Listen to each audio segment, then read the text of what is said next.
WNST, Towson, he's a little football, he's a little baseball, he's a little Washington, he's a little Baltimore.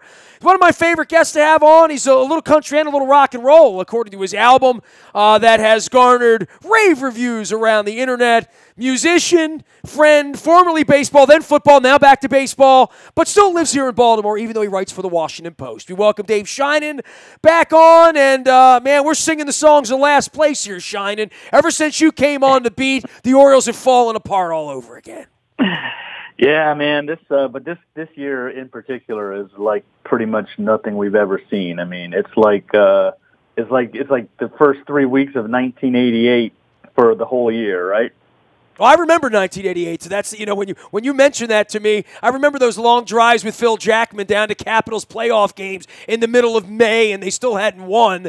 And Jackman's like, well, it's all clever when they're 0-17. Wait till they're 12-49, then no one will care. Mm-hmm. And sure enough, I mean, we're at the bottom now. I mean, it looks like Expos games here, and I don't know what their off-season plan's going to be. And I did want to talk to you about RG3 because you sort of famously covered him and wrote a book back in the day with the Redskins thing. And look, the Ravens thing's a lot more interesting than the Orioles. But what do you make of all of this? I mean, what are you going to be writing and saying in the off-season in regard to Buck and Duquette and Brady and these 15 prospects they have now and all of this money they have, but still no transparency, no leadership, no strategy that you and I can point to and say, well, I know what they're doing. I don't know what the hell they're doing, Dave. Yeah, I mean, I look at this as an opportunity for them. I mean, with Peter Angelos, reportedly on his way out, or at least ceding control of the team to the Suns. I mean, you have an opportunity here to recast the entire organization, bring it into the 21st century. I mean, we saw some of that with the international bonus pool money they've acquired, and now apparently they traded a little bit of it away in this latest Phillies deal. But they're beefing up that. They could use this as an opportunity to go all in on analytics, which I don't think, you may hate it, you may love it.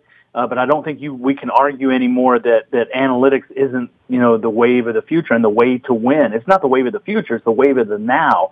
The best teams in baseball almost uniformly are heavily analytic. So they have an opportunity here to reshape the ownership, reshape the front office, reshape the organizational flow chart of power.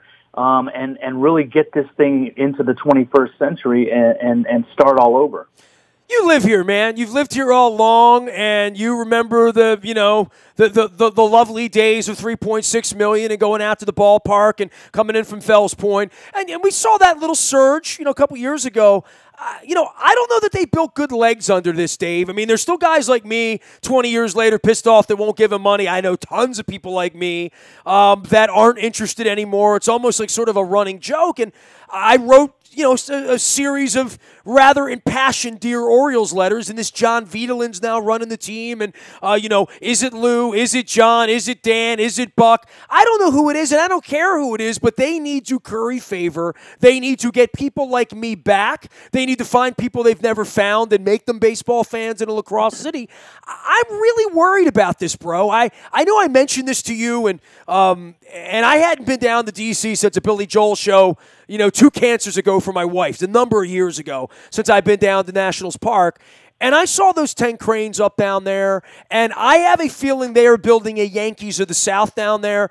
I don't know where the money's coming from for this baseball team here now that Peter has taken this 10 or 12 years and pocketed all the big media revenue, because the revenue model's about to change with cord cutting and how much money they're going to be getting from Masson or whatever owner it is, getting it from whatever media source it is. They need people to care, come, invest, bleed a little, as Mr. Angelos would say. But I'm worried about the business and the downtown part of this, and I know you live in the city. I'm worried about all of this for the future of the franchise here, because the only way it gets back up is people pouring money into it, real people, real businesses, and I don't know when that's going to happen, Dave.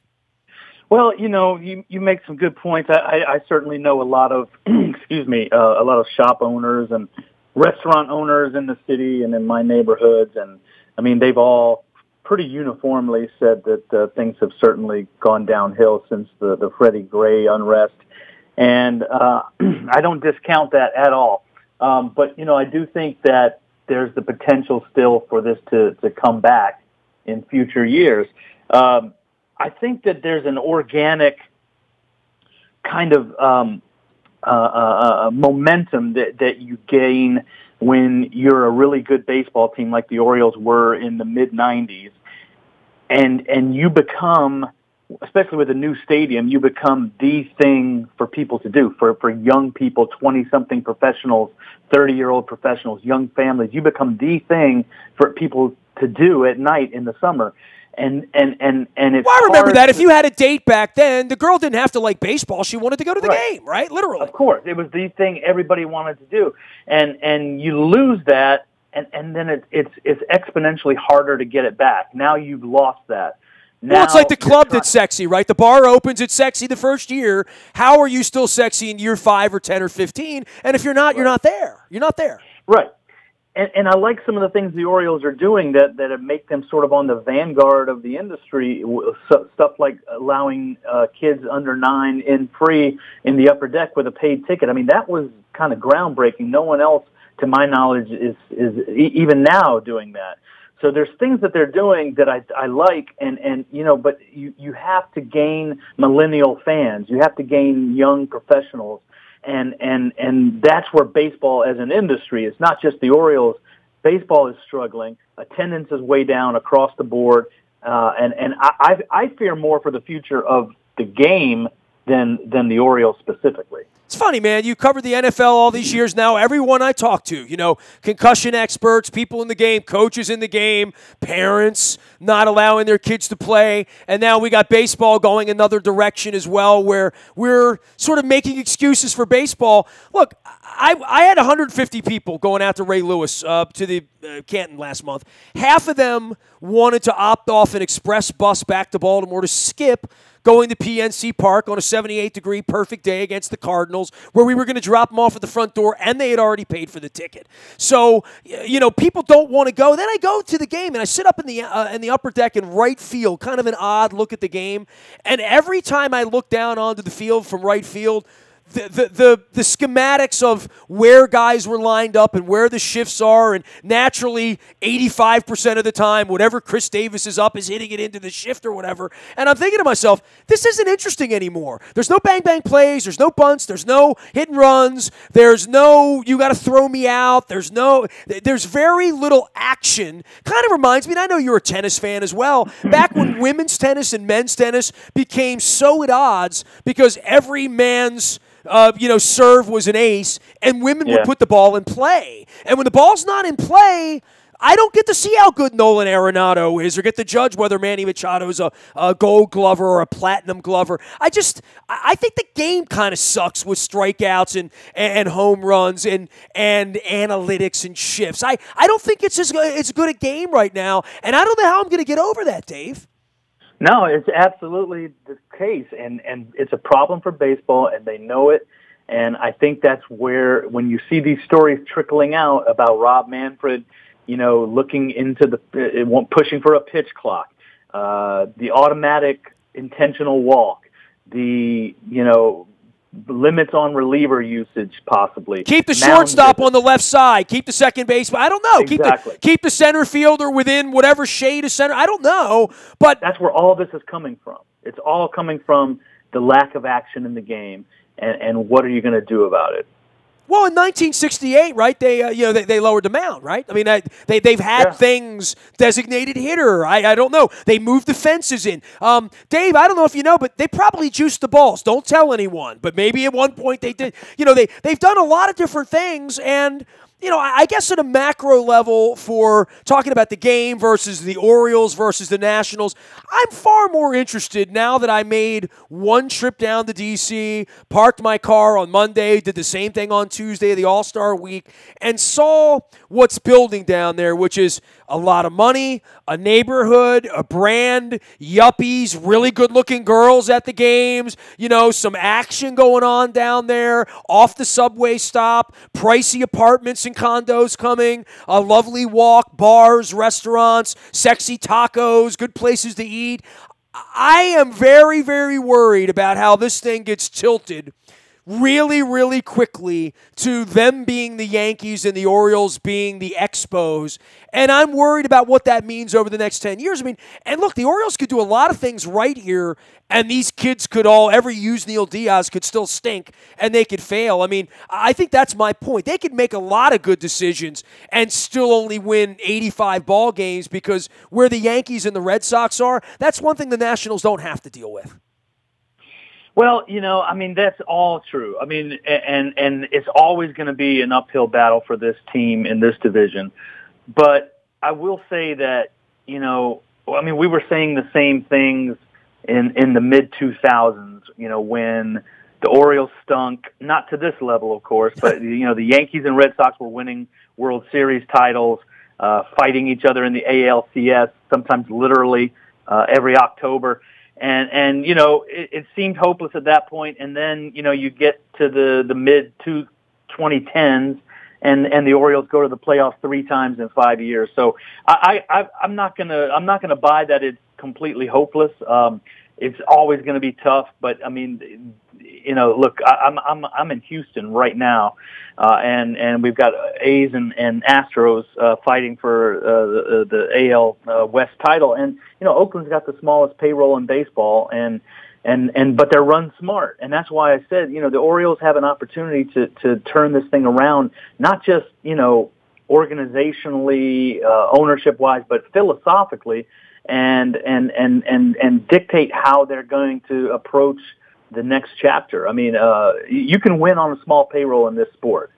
There's no doubt about it. Dave Sheinin joins us from the Washington Post. You can follow him out on Twitter as well. He's got some baseball stories coming out for the Labor Day weekend that I'm sure you will enjoy. And meanwhile, here locally, and it took me 5 conversations this week talking to Steve Stewart out in Kansas City, Missouri, and they stink. And the Orioles are going to go play out there this weekend, and no one's going to notice or whatever. We're all going to be lubed up about the Redskins or the Ravens or the Stanley Cup champion Washington Capitals in our case for the Metropolises. But he said to me, he's like, at least in Baltimore, you got it lucky out there. You have all of those farm teams where Dave Sheinin can drive to Frederick or Delmarva or Bowie or Aberdeen or even Norfolk and see all of these pipeline players. And I guess a lot of them are going to wind up in Bowie because that's where it kind of is.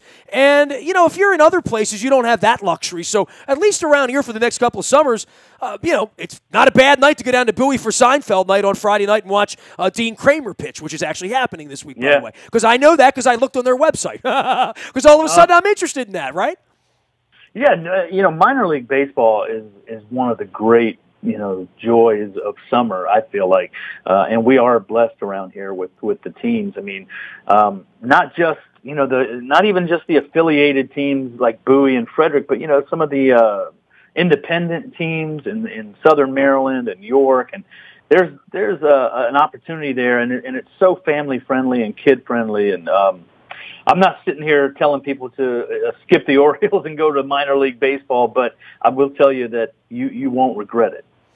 Dave, for you, on to football here. I see RG3 and I think of you. Is there any reason for that? His journey and his pathway when you were back researching his star and where he was going before the Haloti Ngata thing and all of that and where he was in the league. The Lamar Jackson thing is also sort of the cautionary tale, right? And everybody had him replacing Joe by now. Joe was going to be in some trash heap somewhere, carrying a clipboard. And that's not the reality of this. And I know we pump these guys up, then we bring them back to earth, and then they have to go play as Heisman Trophy winners or whatever the level of their expectation or their contract or their Subway commercial, quite frankly. What is your educational part in this? I guess if we're at the end of the episode, we'd say, and what have we learned here, Dave, in regard to RG3? Because I know you have an affinity for the kid, and he's here now trying to make it. We're wondering this third quarterback thing. I hope they keep him. I think he's been a good influence all the way around. Yeah. I mean, I think I think what we've learned is a couple of things. I mean, on a macro level, I mean, it's about the NFL, chewing up and spitting out talented young kids, and using them up. And I mean, the way the Redskins sort of abused RG3 back in the day it was borderline criminal, right? And it, on a micro level though, on Robert Griffin himself and others like him, I mean, unless you have a body like Cam Newton, you are going to get killed carrying the ball outside the tackles, outside the pocket in this league if you're a quarterback. Robert Griffin was, I want to say 6'2", maybe 210 at most. And, he ran outside the tackles and he got crushed. And in this game, you're not going to survive that way. And that's true of anybody. I mean, people can bring up Aaron Rodgers or something, a guy who has made it, carrying the ball, for a first down here and there. But man, I mean, he's done it so smart. You never see him absorb a big tackle. Cam Newton can do it because of his body, but those are exceptions. And in this sport, you cannot have your quarterback running the ball outside the pocket. When I realized that, Dave, I mean, I sat and heard about this kid, and I watched him throw the ball in June, and I was out there the day where he was, like, sort of leading the offense at the end of OTAs, actually the mandatory in June. And then I got to Canton, Ohio, and nobody else is even in camp yet, right? And they're running around out there on national TV, and he comes out and just takes the first hit.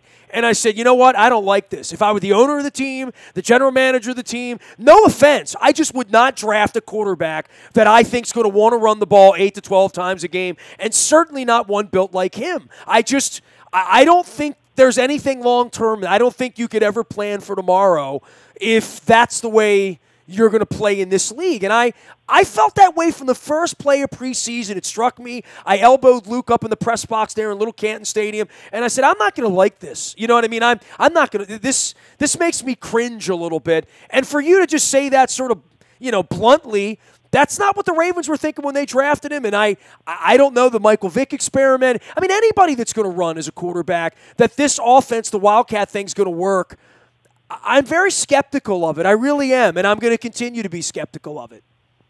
Yeah, it's absolutely true. I mean, what you have to hope is that, and I think the Redskins hoped this too, was that Griffin would learn the hard way. He would take hits outside the pocket that would not cripple him, that would just scare him, and he would learn that way. And he would grow as a passer. And, I think what his downfall was both, that he learned the hard way, but it cost him his knee, and it cost him that first step that was the separator for him, that was the thing that made him so great. So it cost him that, and at the same time, he never did develop as a pocket passer. He either didn't have the arm, didn't have the field vision, or didn't have the willingness to learn. So all those things conspired against him. Some of them perhaps his fault, and many of them not. Well, and then there's the other part of it. You say, well, that first step that made him special, dude, that made every one of us special at 21 or 22, right? And then 27 or 28 came, and then 32 came. It's fleeting by its very definition, right? By its very definition, Lamar Jackson won't look like this at 27, even if he doesn't get hit. If he's a track star at 27, he won't look like he does at 21 or 22 from a sheer speed standpoint. That's right. I mean, that is right. I do think, though, in the case of Griffin specifically, it was a separator beyond, other 21-year-old quarterbacks. In other words, this guy was a world-class sprinter, hurdler, who was very close to making to being Olympic trials level as a hurdler in 2012. So I mean, he was a special case, I think, in terms of his legs. I mean, I don't know. I think it's possible he could have been, if luck had fallen his way, he could have been one of the greatest rushing passers ever if you can survive that way. But the odds were always stacked against him, and of course, he kind of crapped out in the end. Dave Sheinin is our guest. He does not crap out. He's at the Washington Post. He's covering baseball. He's running around doing that. Obviously, wrote about RG3 at length, and I figure I want to take 2 minutes on the Redskins-Ravens rivalry here. Hey, man, as the Caps made the corridor a little closer together, and certainly for the Redskins, for the Nationals being funky this year, for the Orioles being, going into what will be a multi-year funk if we're lucky. Boy, the Capitals have sort of seized the day as the team with the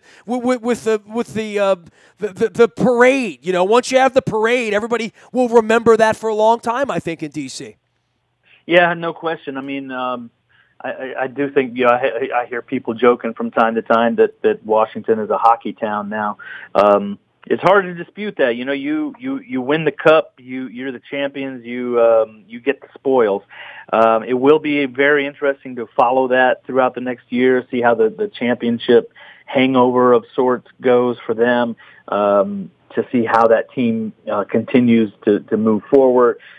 We were talking about baseball's demise, or not demise, but baseball's, waning popularity, the attendance woes, everything that's wrong with the game. The NFL, we always hear the warning bells of the NFL is dying. And, I think that where the gains are being made as I just see, this is just anecdotal evidence, but it's basketball, it's the NBA, and it's hockey. And that may be my Washington-centric view of things, but I think that the NBA is ascendant in America, and I think maybe the NHL is as well.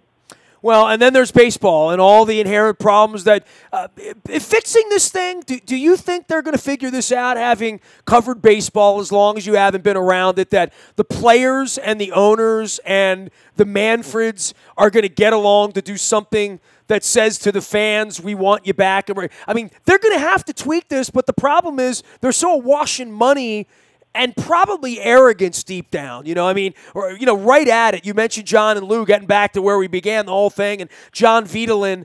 I wrote a Dear Orioles letter to John and Lou saying, are you guys going to be the story of the Chicago Blackhawks, where the old man dies and the kid takes over and really does things like by the book in the modern way and doing everything right and engaging the fan base and going old school? I don't know that John and Lou Angelos have a personality for that. I don't know that Brady Anderson does either. I'm wondering who is going to be the prime mover for what's going to change it here, because I don't think it's a player.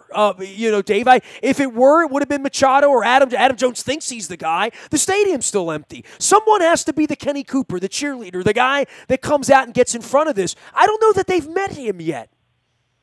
Yeah. I don't know. I don't know the answer to that. I just, you just want to hope that they look at this opportunity and seize it to change the narrative of the franchise and change the methodology and the philosophy of the franchise.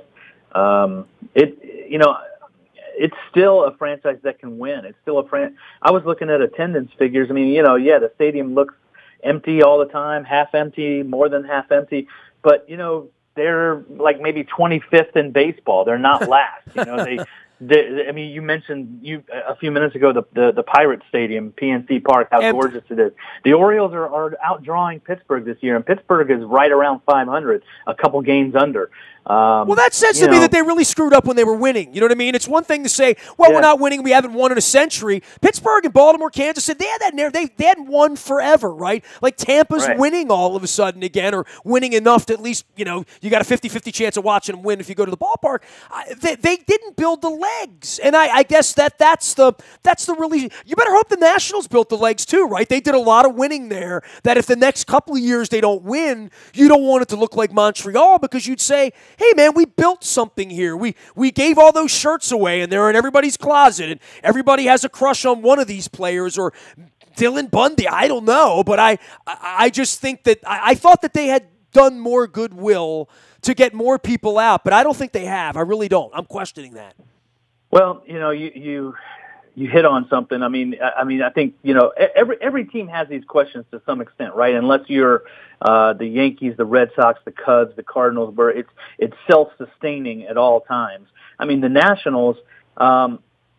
there's a franchise in flux right now. I mean, is Bryce Harper could walk away? Is the manager safe there? Is Mike Rizzo safe there? Is their window closing? Every team, even someone like the Nationals, who have been successful for a few years here. Every team is facing these questions, and in this age with attendance dropping, revenues possibly on the way down, I mean, those questions become much more pointed. Dave, I know you got to roll. Appreciate the time, as always. Dave Sheinin of the Washington Post. We'll see you at the ballpark, or maybe the football ballpark, or maybe somewhere in Fells Point. Indeed, man. Absolutely. You got it. Go check out his album as well. Dave Sheinin is a musician, singer, writer, baseball guy covering the national baseball scene for the Washington Post, as well as the Orioles, and covered the NFL, covered the Olympics. So make sure you're checking him out on Twitter and out on iTunes as well, where you can purchase his music, which is lovely and has garnered many, many positive reviews this summer. But he's not putting the band back together. We went through that last time. Nasty at WNST.net finds me. I'm out in the buyatoyota.com audio vault 24 hours a day from anywhere in the world on your mobile device by downloading the TuneIn radio app. We do come in crystal clear from anywhere in the world. The morning newspaper ships to your email inbox at 7 a.m. free of charge each and every morning. It's all brought to you by Planet Fitness at planetfitness.com, as well as our friends at the Maryland Jockey Club and Laurel, where they're back in action. Maybe Charlie Ekman. The day Charlie Ekman runs at Laurel, I want to go see Charlie run, see if Charlie can win 2 in a row. Let me know when that happens down there, Sal Sinatra. I'm going to hit Stan Salter, get the good word on Charlie Ekman. See what he's drinking before the race. I love Charlie. Anything that makes me think of Charlie Ekman makes me laugh, I used to have the sound effects with call a cab, call 2 cabs, give him the saliva test. God bless Charlie. Nasty at WNST.net finds me. I'm on Facebook, Twitter, LinkedIn, Snapchat, Instagram, streaming live on our Facebook Live, as well as our YouTube WNS TV channel. We are WNST.net, AM 1570, and WNST, Towson, Baltimore, and we never stop talking Baltimore sports.